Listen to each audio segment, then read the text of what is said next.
કુદરતની મહેર અને વરસાદની મહેરબાનીથી દાહોદ જિલ્લામાં એક આહલાદક દ્રશ્ય સર્જાયું છે। ભારે વરસાદના કારણે ધાનપુર તાલુકાનો જીવાદોરી સમાન અદલવાડા ડેમ ઓવરફ્લો થઈ ગયો છે। ડેમ છલકાતા અદ્ભુત દ્રશ્યો જોવા મળી રહ્યા છે। ઉપરવાસમાં અને આસપાસના વિસ્તારોમાં થયેલા અવિરત વરસાદને કારણે નદી નાળા છલકાઈ ગયા છે, જેના પરિણામે ડેમમાં પાણીની આવક સતત વધી રહી હતી।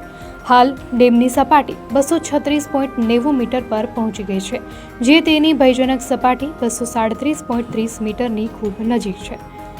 ડેમ ઓવરફ્લોની સ્થિતિમાં જણાતા તંત્ર દ્વારા તાત્કાલિક પગલાં લેવામાં આવ્યા છે।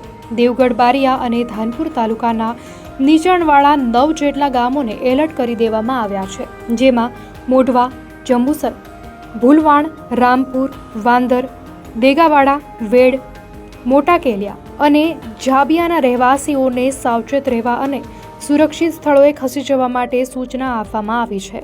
વરસાદની આ સિઝનમાં ડેમ ઓવરફ્લો થવો એ ખેડૂતો અને સ્થાનિકો માટે સારા સમાચાર છે, પરંતુ નીચાણવાળા વિસ્તારોમાં રહેતા લોકોએ સાવચેતી રાખવી અનિવાર્ય છે।